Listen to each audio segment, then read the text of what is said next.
All right, I'm right here at O'Reilly Auto Parts, and I went inside and got me a new part because it went bad, and I cleaned it a couple months back. Y'all probably remember if y'all was following me on my YouTube videos. This is the idle air control valve. It's $56 plus tax. Basically with tax and all, it came out to like $60. That's not bad. Rock Auto had it cheaper, but by the time you pay $15 to ship it, it was about the same price. This is standard part, essential best excellence. I'm working on a 2001 Mercury Mountaineer 5.0 liter engine V8. The idle air control valve went bad. Kept throwing the code P. I forget what it was, P0704 or something like that. Anyway, the idle air control valve is bad. It comes with a gasket, $60, but that's about standard price, between $55 and $65 for it, no matter where you buy it. I probably could have found it a little bit cheaper on the internet. I replaced it here a while back. You can see it, it's right here. I've already taken one screw out. It's an 8mm screw, and you take this electrical clip that goes to your wiring harness, and all you do, let me show you right here. There's a wiring harness right here. Get my finger out of the light. All you do is pull it loose. You push it in and pull it loose. The wiring harness. One 8mm bolt on this side of it, and on the back side there's another 8mm bolt. And I will replace it, and I'll be back with you shortly. Right here at O'Reilly Auto Parts. Be back shortly. Like I said, I cleaned it and it worked fine for a while, but it started acting up tonight when I was at Walmart down the street, so I came to here and bought it. I've got the old one off, as you can see right here. I've got the old one off. It's dull gray because it's corroded, oxidized. I've got the old one off. Make sure to also take your old gasket off. This is the old one. It's got two holes for the bolts to go through.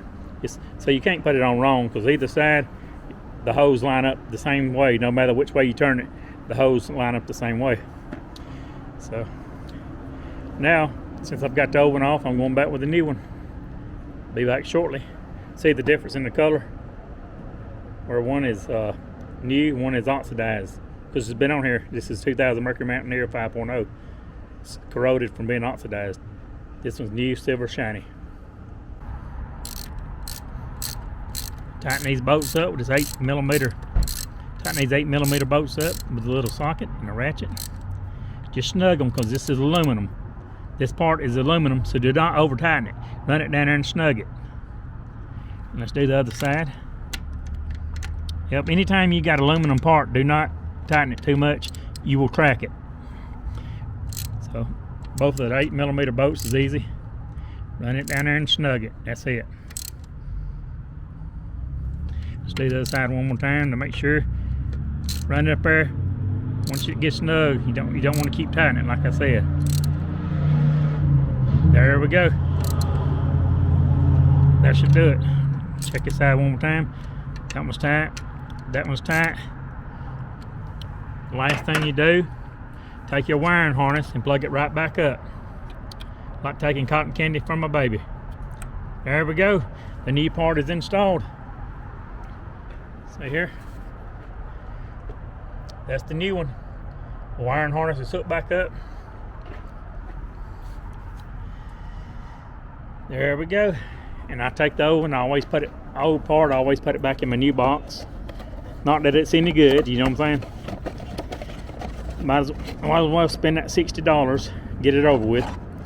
Always something, my friends.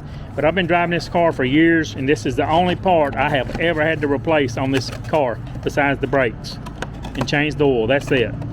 It's 5.0 V8. You can see it right there on top of the engine. It runs like a scalded dog.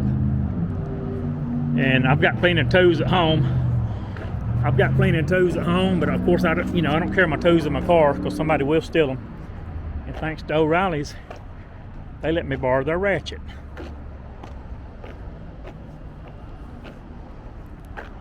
See, that's where I'm at, my friends. O'Reilly's right here on Fort Henry Drive, right down the street from Walmart.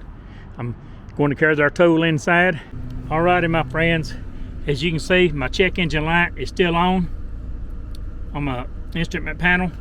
But to reset that, I have this engine scan tool that you can buy from Walmart for $20.